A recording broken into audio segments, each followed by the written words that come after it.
Eagle 777. Hope all is well. Stay out the way, safe, focus, and balance.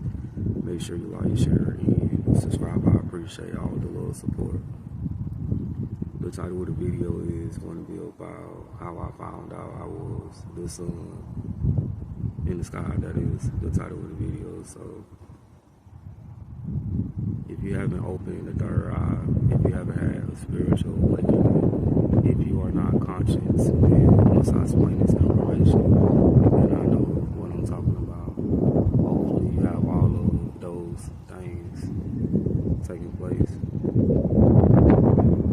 The sun is connected to a physical person. It is not only a spiritual body, but also a physical one. It's tied to one. So what I mean by this is, it is an aspect of the Egyptian God Horus, another version of the Egyptian God Horus, and also the sun god Ra.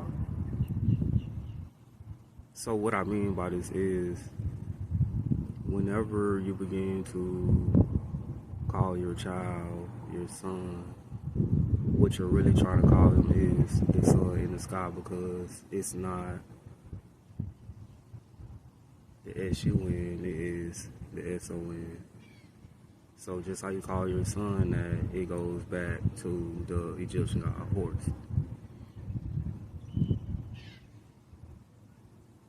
Dealing with the Holy Trinity from the Bible, this is really the Ankh. If you begin to put them on the side of each other and make comparisons, you will start to see what is taking place. They are both the same, because you have a man and a woman. Then with both of these energies, this is how you can start to create life.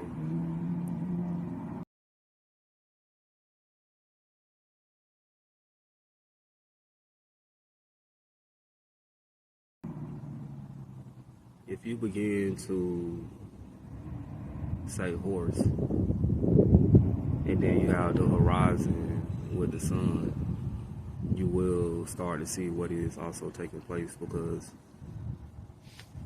a part of horse's name, the first part of it, this is where you get horizon from.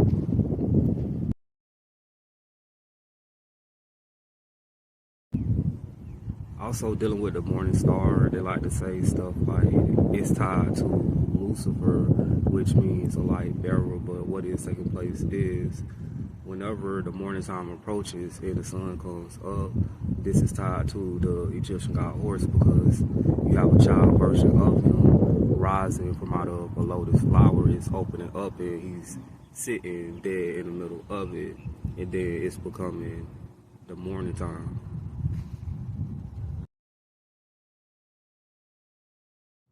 The sun is also tied to the sun god Ra, and Ra is another version of the Egyptian God Horus.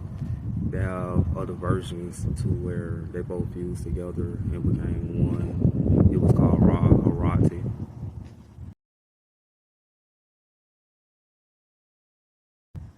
So the sun would be also an aspect of the Egyptian god Ra, and it represents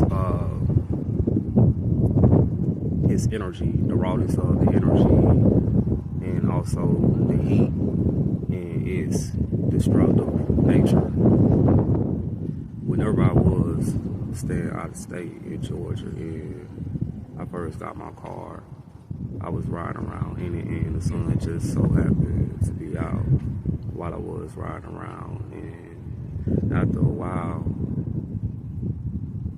I felt this overall connection as far as with the sun goes, because I felt like the sun was an aspect of myself as I was, just driving and riding along down the highway, and it even gets to a point to where I could just be outside standing somewhere and the sun is out, and all of a sudden I started to feel, this oneness and this overall connection, and that the sun is an extension of my soul.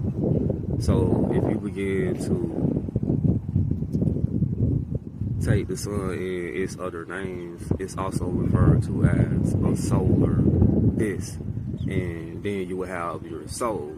So the sun is an extension of your soul, but it is actually tied to a deity, an Egyptian god, the Egyptian God Horus. But that's how I found out that information. This Enoch 777 piece I'm out.